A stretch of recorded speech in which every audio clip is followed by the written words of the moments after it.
আসসালামু আলাইকুম। আশা করি আপনারা সকলে ভালো আছেন।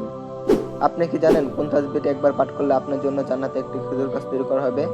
কোন কালিমাটি পাঠ করলে আপনি আল্লাহর কাছে দামি হয়ে যাবেন? কোন সূরাটি পাঠ করলে জান্নাতে আপনার জন্য একটি বাড়ি তৈরি করা হবে?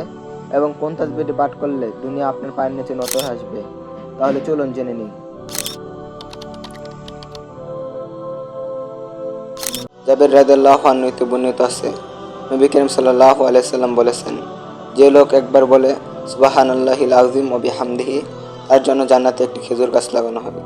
এই হাদিসটি তিরমিজি শরীফের 3464 নম্বর হাদিস এবং হাদিসের মান সহিহ।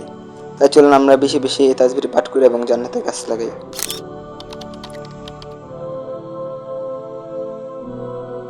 মহান রব্বে করিমের কাছে চারটি কালিমা অনেক দামি।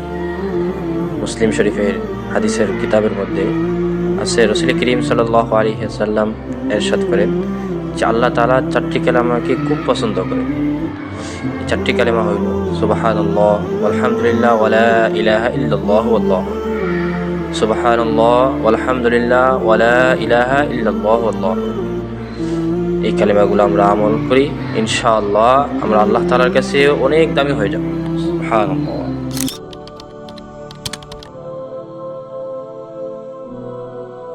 কোরআন মাজিদে এমন একটি সূরা আছে, যে সূরা আপনি পাঠ করলে আপনার জন্য জান্নাতে একটি বাড়ি তৈরি হয়।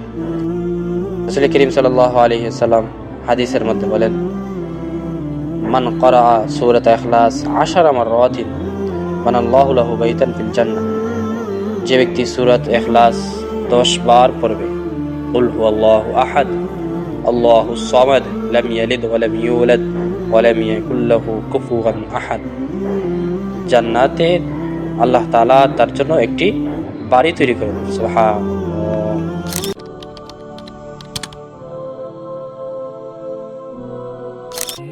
রাসূল করিম সাল্লাল্লাহু আলাইহি ওয়াসাল্লাম ইরশাদ করেছেন, যে ব্যক্তি ফজরের সুন্নত আদায়ের পর ফরজ নামাজের আগে 100 বার সুবহানাল্লাহি ওয়া বিহামদিহি সুবহানাল্লাহিল আযীম আস্তাগফিরুল্লাহ পড়বে, দুনিয়া তার পায়ের নিচে নত হয়ে আসবে।